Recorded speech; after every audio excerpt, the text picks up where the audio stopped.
Hey there guys, this is Obsidian Chill. Got another video for today. This is another one coming from the DCUO test server. This is the first look at the second of two raids, part of the Justice League Dark DLC. This is Shattered Gotham. This one is basically the final raid. You know, think of it like Arcane of the Fellowship, which is the other one, is like Nexus, and this is Paradox, that kind of concept where it's a continuation raid, but this one is supposed to be the end raid. In terms of this is regular, this is not elite. The reason why I'm not showing elite is they're going to constantly tune it. Right now elite is, you know, almost just as easy as regular. It's not hard whatsoever. It's probably like level of like Penny, but the devs have made a really concentrated effort to make this DLC, at least the elite raids, properly difficult. AVR, who's the lead system designer, have just made a post on the forums about really collecting elite. Not really elite feedback, but just like difficulty feedback in general. But when I think of difficulty, I speak only of elite. I don't care if event or regular is easy. That doesn't bother me because, you know, it's fine if it's easy because we've got elite.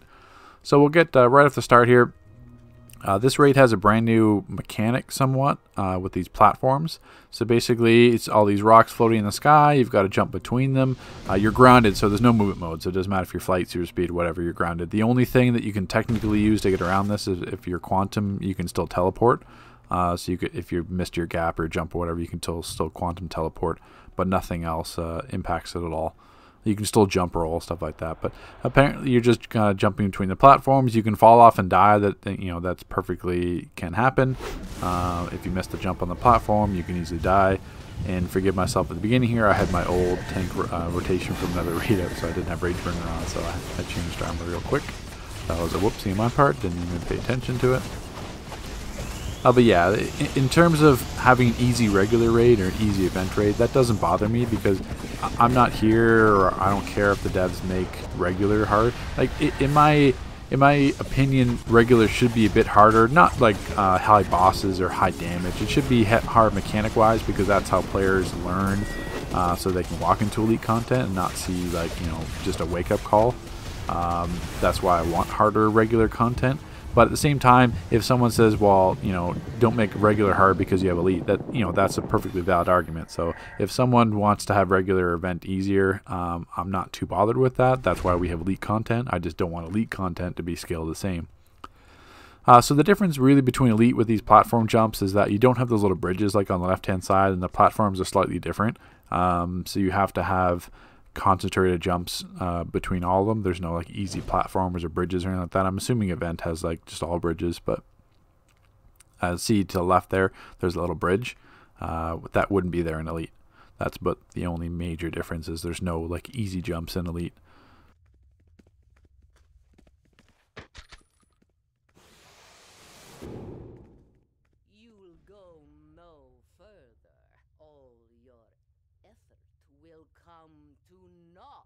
I'm going to enjoy handing your arse to you, Tala. I've told you before, my arse is off limits to you.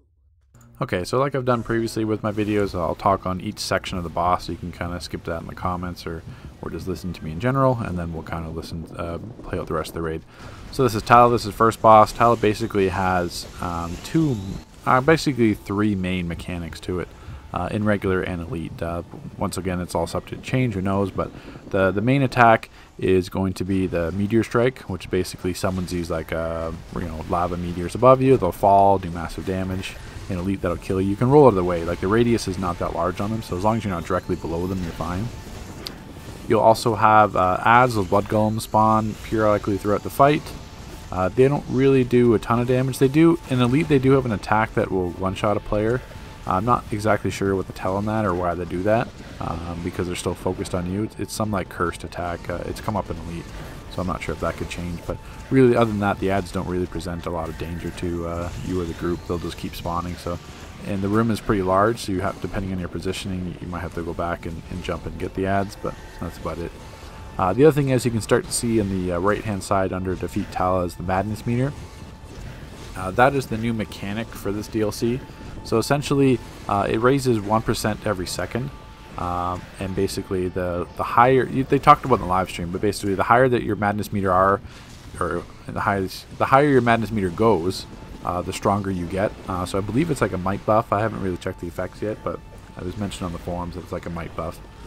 So basically, the higher your Madness Meteor, the more damage you take, like your dot increases. You can see it in my combat log. It says Madness damaged myself for 2k, 2.6k. So basically, it's going to rise in damage. So around 70, 80 could be 10k dots. So basically, the higher that your Madness is, the more damage you do, but the more damage you take. So it's just like a mechanic to help speed up the fight. And if you want to lower your Madness, you just have to turn the cog on Shazam when it comes up. That will lower your Madness, or it'll keep going all the way up to 100. So you see the cogs up on Shazam. If someone turned that right now, the Madness will go down from like 24 to like 16, 17, start to decrease. But if you don't touch the cog, then it pauses and then it keeps rising again. I'm not exactly sure when. Usually it should be every second, so I'm not sure if that's necessarily buggy, because you'll find a few buggy things in this alert, or sorry, in this raid, but usually it keeps rising. I'm not sure why it's stuck right now, but or it could just be in regular that there's a bit of a delay before that it starts to increase again. But when it does increase, it'll be 1% every second, and you just wait Shazam to turn the cog and keep lowering it. But it's obviously going to take longer. The fight's going to take longer if you don't have a Madness up, because you'll be doing less damage to it.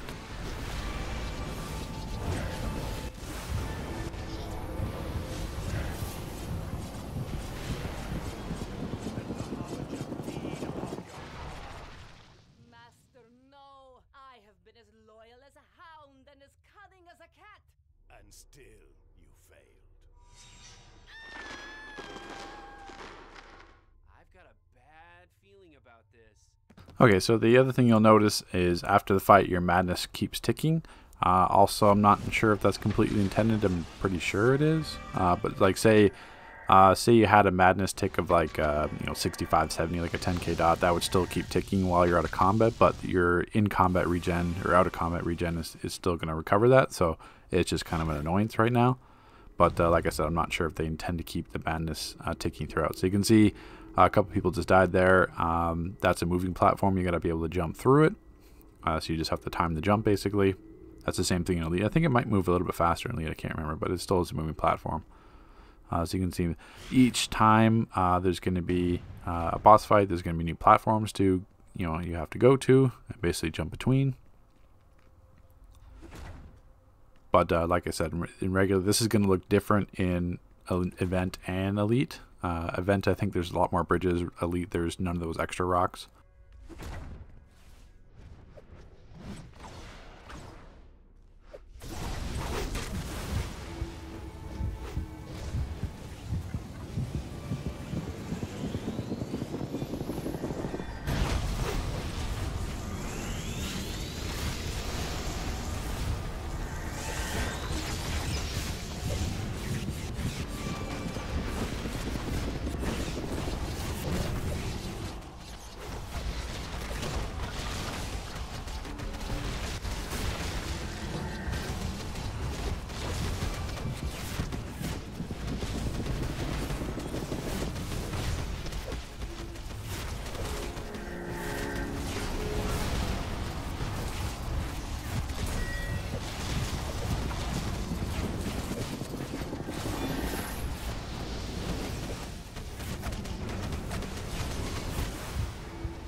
Okay, with Faust, or Felix Faust, he's pretty much the exact same mechanics as Fate, where he'll teleport between you and do the fist slam. There's nothing different than I can see him do in regular and elite. He's really just like super straightforward, like damage check, with the exact same mechanics as Fate in Fellowship of the Arcane, the previous raid. So once you read that, or once you see that, you'll understand. But Fate pretty much has the exact same attacks, telegraphs. He's basically like a carbon copy of Subjugated Dr. Fate from that raid.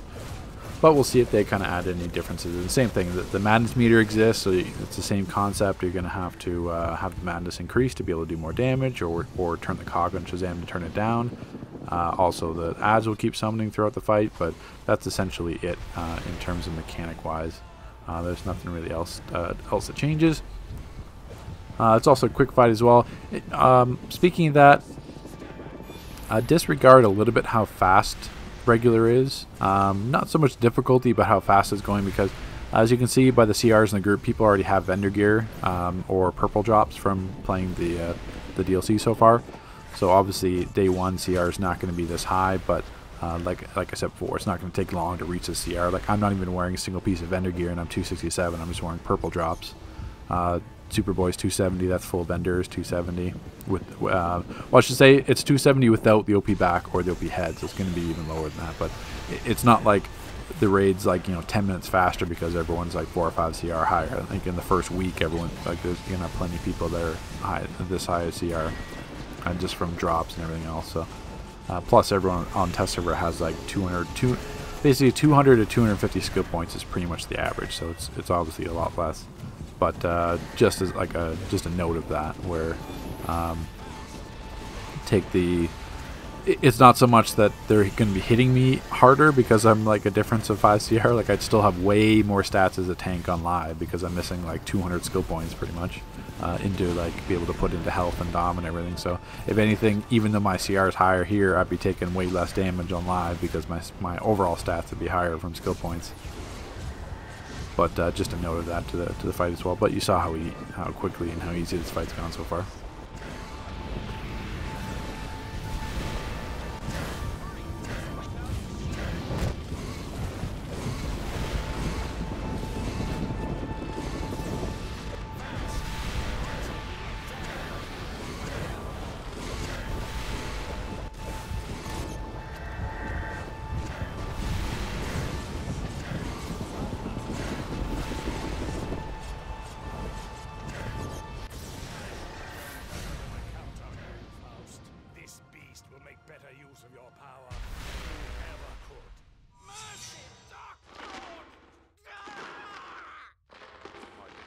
See that thing get a bellyache.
control the Spear of Destiny, the Mark of Cain, and the Crime Bible.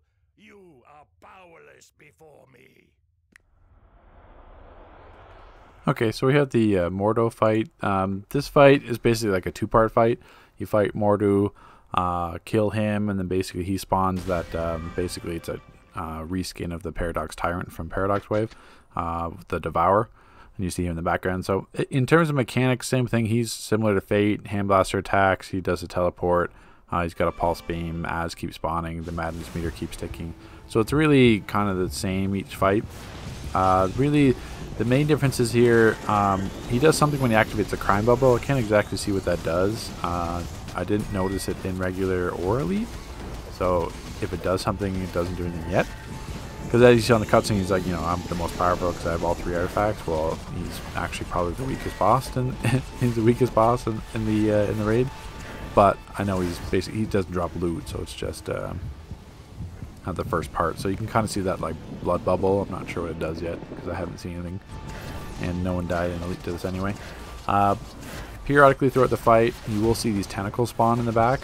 Basically, they're like the Devour tentacles. In elite, they don't really hit hard, and regular, they don't hit hard. That could change. It's all subject to change. But at the moment, you don't have to worry about them.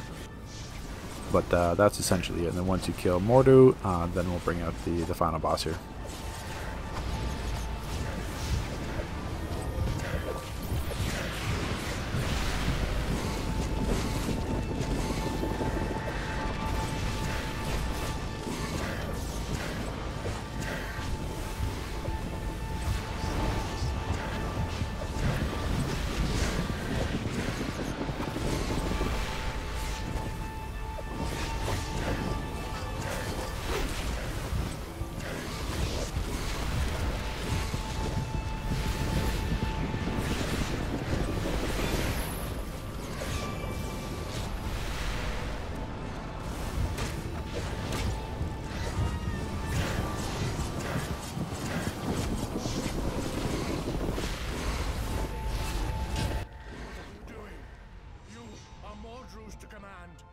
Didn't listen, did you?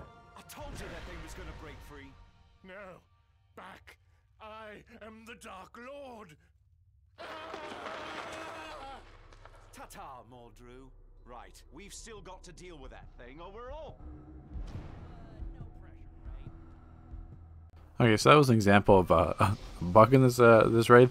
I'm not exactly sure what's wiped us all there. Technically, the madness meter, once it gets to 100, you all go mad and die, which would make sense. But we were at a madness of 60, so the only thing as I can assume is that the madness meter bugged out and took through the cutscene, and then we all got to 100 at the end. But then in this fight, we get to 100 madness as well, and we don't die either. So, you know, just take everything. It's test server. That's all you can say. But as you can see, with the madness meter of like 90, you can see there's like a 12k dot tick, which will add up in content, obviously. So the higher madness, the more damage the dot does to you. And Aspect walked a little far before the bridge spawned. Same with Stella. So we had some deaths there. But same thing, you gotta wait for the platforms to spawn. So essentially, this fight is pretty much exactly the same as Paradox Tyrant, mechanic-wise. Like, he's got his thruster attack, which is basically his afterburner, like when he rolls through you, and it does like massive spike damage because you're constantly getting hit by it, his thrusters. So there's that one. He's got his teleport slam, so basically when he disappears and just slams and anything underneath him. That doesn't even kill an elite. It does kill an elite, but if you have a shield up, it doesn't necessarily kill an elite.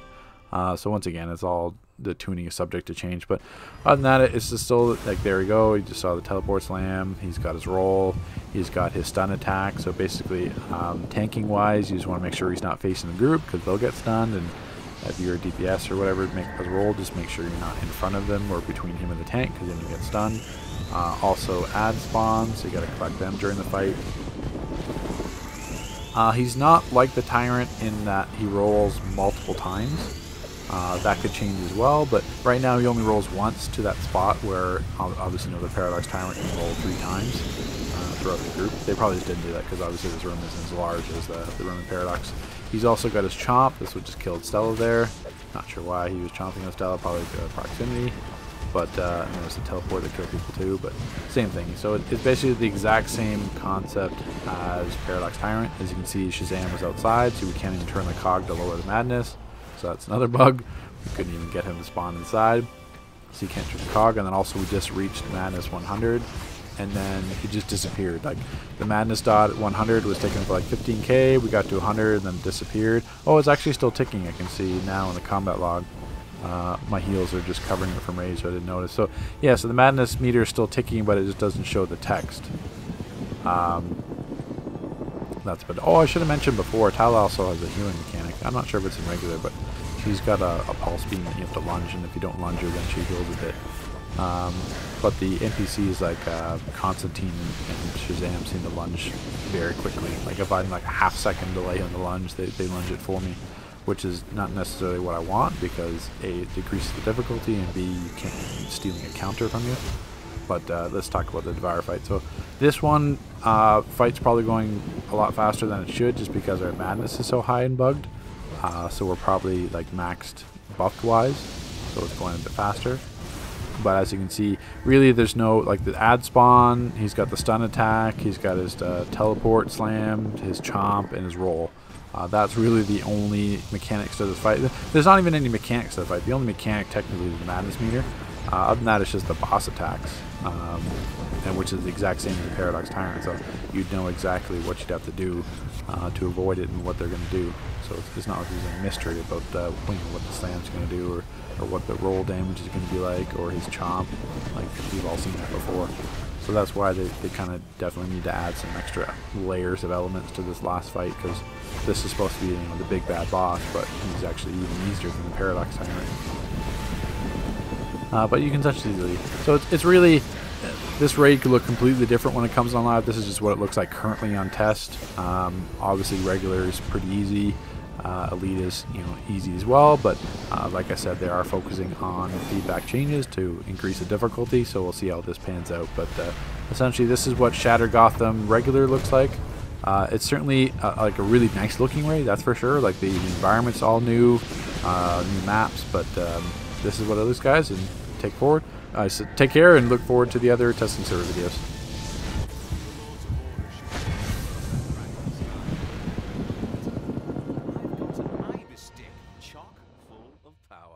That power is not yours to command, John Constantine. You say that, but it's in my stick, innit? Let it go, John. That much power could corrupt the noblest soul, much less yours. I will, love. Just gonna settle a few debts first. Typical John. I'll work with the Lords of Order to put Gotham right. If you ever need anything from me, I'm there. Just say the magic word. Well, if it isn't the savior of the bloody world. That looked nice on the resume, yeah? Let me know if you